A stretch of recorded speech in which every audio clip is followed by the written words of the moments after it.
In this video, we're going to explore a way that we can catch an error that happens in the middle of our code that brings our code to a screaming halt.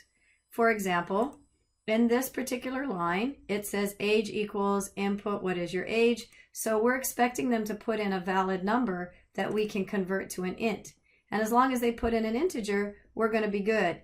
But if they put in a string, let's just run it and see what happens. My innocent user is trying to run my program,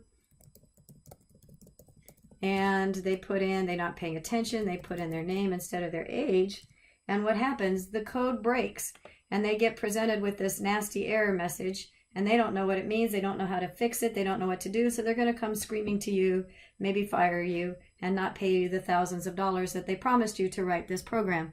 So what we want to do is catch this error before it's thrown to, as we call it, the console. So catch it, do something with it so that our errors aren't being displayed to our user. So here's how we're going to do that. We're going to take that code that we want to try to see if it's done correctly. So we use this term called try. And try is just that. Go ahead and try this code and see if it works or if it generates or throws an error is what we call it. If it throws an error, that means it's going to halt and write the error message to our console window. So if this throws an error, then we want to catch, is what we call this, catch the error. Nope. Not an integer.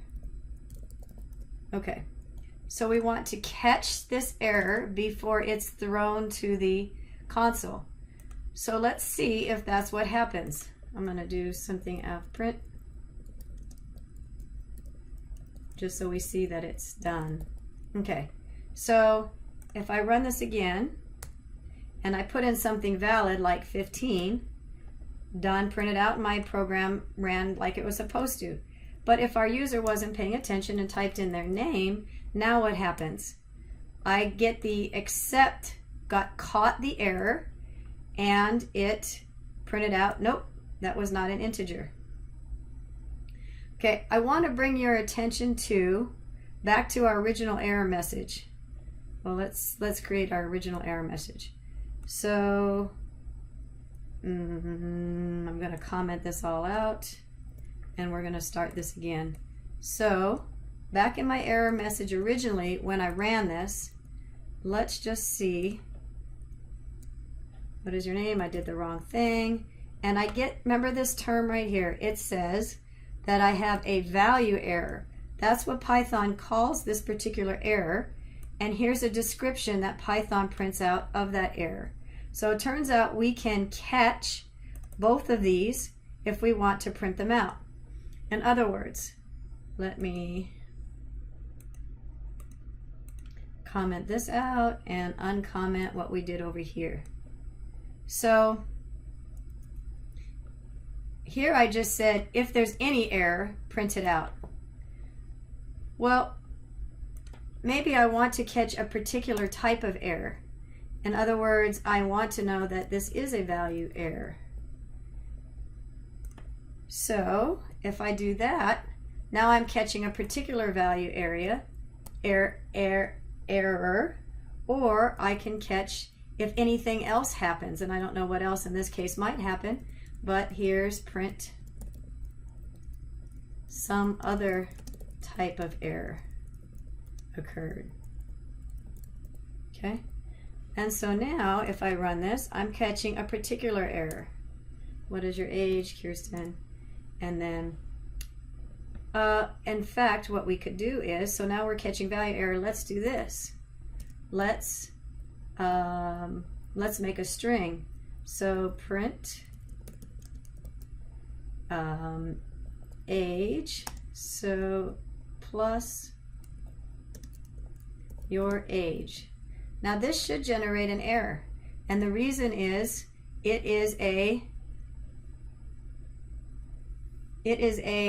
we're trying to concatenate an integer with a string. And so this should create an error, and that is this is not allowed. And so now hopefully this except will catch this error. But let's just see what happens. What is your age? 15. Some other type of error occurred.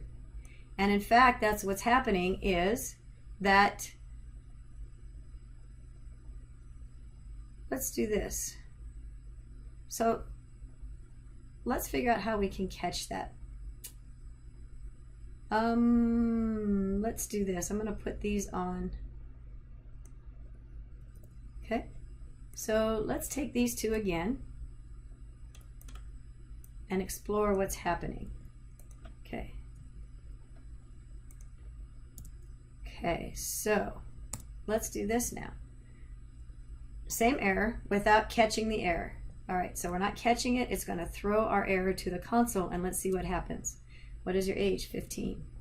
So this time, I'm not getting a value error, but I'm getting a type error because I can't concatenate an integer to a string. Okay, so back to our example. Let's uncomment this out.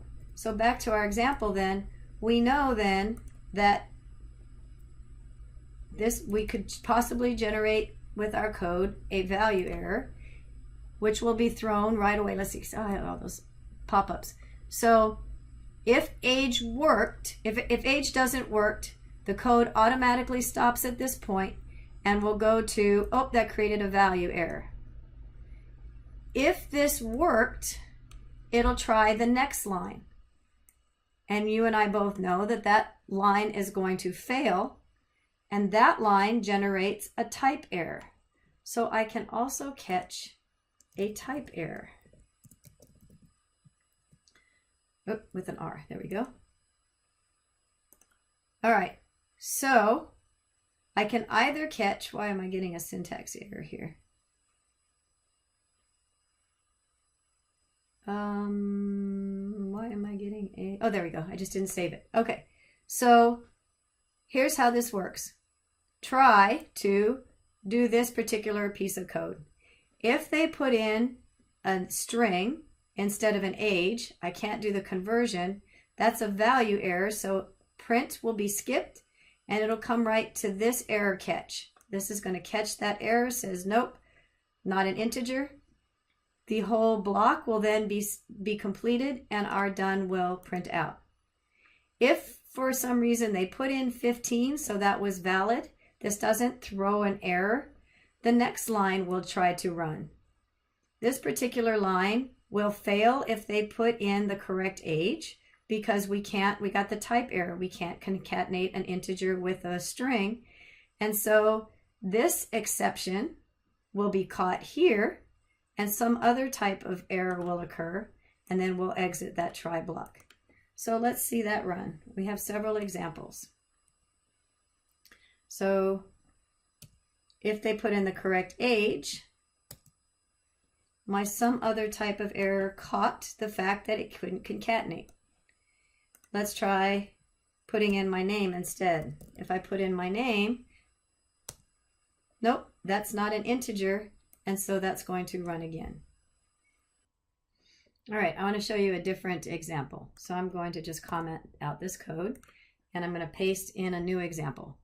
In this example, we have an array that has 3 strings in it, and I'm going to attempt to print out those strings in a loop, but I'm going to print out an index that is not valid because we only have 1, 2, 3 elements, and I'm trying to print out 4 elements. So if I run this, I should get an error.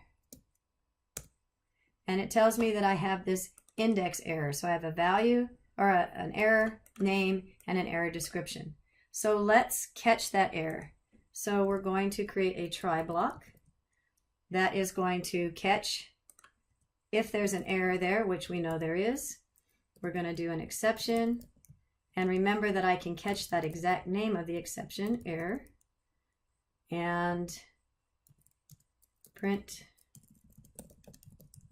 out of range. Okay, so now our out of range message should run. Oh, not exception. Said exception, meant except. There we go. Okay, now that should work. All right. So, and in fact, it did. But what happens sometimes in codes is this is almost saying you expect me to know all of the different possible error messages that they are. So here's something that's not in the book that I thought might be helpful. Let's create a bad string. Bad string equals array test of I, which is a string, and we're going to add it to 1. Okay. We are going to get an error because this exception is only catching an index out of range error, but this is a type error. And so our code is going to crash. Let's see that. Sure enough, there's a type error. So how are we possibly supposed to guess what all of the errors are? Well, we can put just an except, and then we can say if there's any other exception, print another error of some type, which is kind of good. We're still getting our index out of range error, notice. But this isn't really good either, because what if we want to know what kind of error it is? So what we can do is, well, I'll use this as an example first. So index, I can say as E, for example. And if I say index error as E, what we can do instead of printing out of range, turns out as E catches the description. So index error is our error name, and E is our description.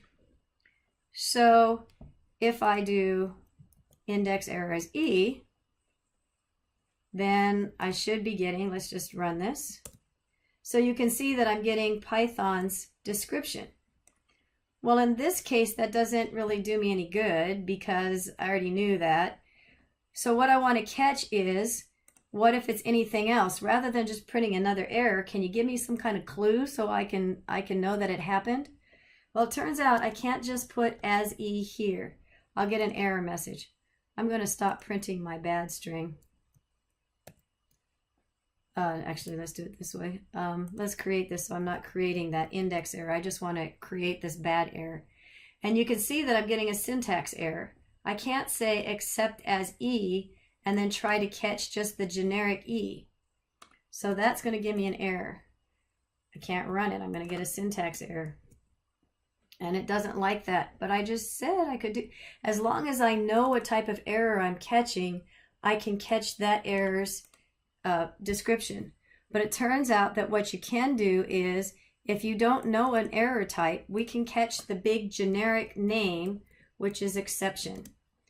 So exception says all errors. That is the mother of all of the errors. Index error is a child of exception. So if I don't know what an error is, I can catch it with this word exception. And now that I have exception, I can get the E and print the E. So now, let's run this and see what happens. So now, I'm getting at least a description. I know that my index error isn't the thing that's catching it. Something else did that I didn't expect it. And at least now I have some kind of clue as to what that other exception might be.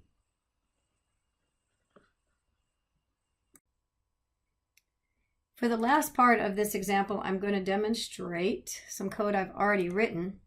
And what I want to demonstrate here is how I can effectively use that try-catch. Besides the fact that this isn't going to terminate my program early, I'm back to this age example.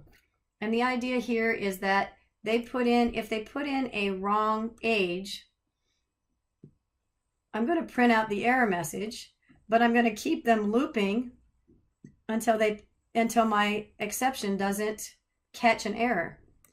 So in other words, let's look at this. So I've set a flag to yes, and I have that flag set to yes, so I'll go into the while loop initially.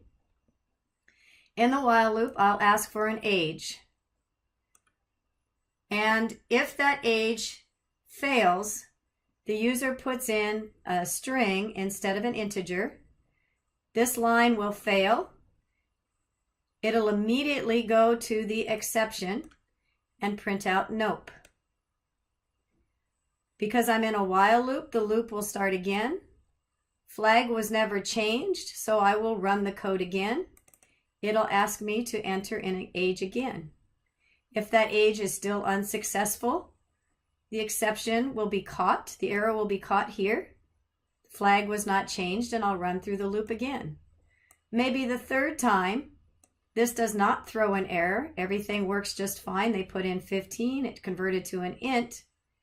The next line of code will run, which says flag sets the flag to something else besides the Y. The except is ignored because there wasn't an exception. We run through the while loop again. Flag is now N, not Y, so we'll exit the loop, and then we'll go on with our code. Going on, whatever that might be. So let's go ahead and run this and see if this works. What is your age? Now let's put in a wrong age. Let's put in my name, and it said nope, because our error got caught with this exception. Print nope. Flag was not changed, so we're trying this again. Let's put in something different. Oh, nope. So I'm going to stay in this while loop until this try doesn't fail. So if I put in 15 this time, flag's going to get set to no, and I'll exit the loop. And sure enough. So that is a way that you can use try catch to make sure that they put in a valid type.